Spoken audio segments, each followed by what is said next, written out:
Welcome back to my channel. তো কালকে রাত্রি 1:20 জজকে খুঁজে পাই।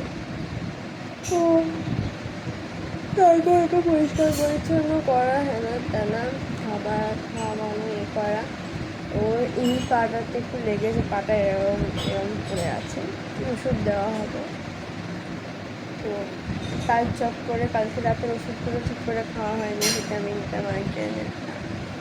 সে যাই হোক, এখন এটা হচ্ছে ভীষণ টায়ার্ড লাগছে, মানে আরেকটু যদি ঘুমটা হতো তাহলে ভালো হতো।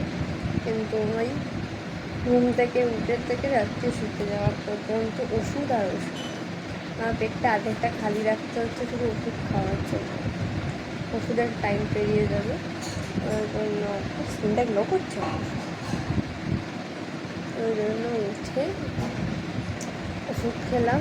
এখন খাবো ড্রাই ফ্রুটস, চা আর মুড়ি। কারণ জীবন থেকে আমার খাবার দাবারের থেকে আমার এখন খালি ভাত আর মুড়িতে এসে ঠেকেছে। বাকি যাবতীয় সমস্ত কিছু বন্ধ 2 মাসের জন্য। আর বাকিতে এমনি দুধ, ডিম, রুটি, এই জিনিসগুলো, লুচি, পরোটা, এই ম্যাগি ফ্যাগিগুলো সারা জীবনের জন্য বন্ধ। খেতে পারবো খুব কম, ডিম দুধটা একদমই নয়, রুটিটা খুব কম, ওই আর কি।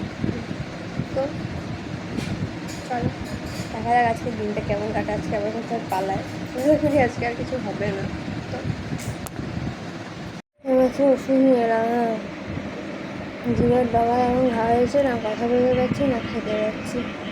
আর চুলগুলোর তো আর কিছু বলার নেই, পুরো জঙ্গলাল লাগছে দেখতে। আবার বেরোবো বাবার সাথে, কাজ আছে, যখন বেরোবো তখন আমার বানানো হয়ে গেছে, মানে বানাতে দেওয়া হয়ে গেছে। কিন্তু যেটা হলো, একটা জামার পিস বেরিয়ে গেল প্যান্টের জায়গায়। তো বাবা উঠে গেল পেয়ারা আনতে, মনি আমার পাখি। আমি এদিক দিয়ে বাড়ি ফিরছি। কী করবো, পাশে পাম নেই, তাই দিয়ে কথা বলছি। এখন সন্ধ্যা হয়ে গেছে, সন্ধ্যে কি রাত হয়ে গেছে। তো আমি ভিডিও বানাচ্ছিলাম।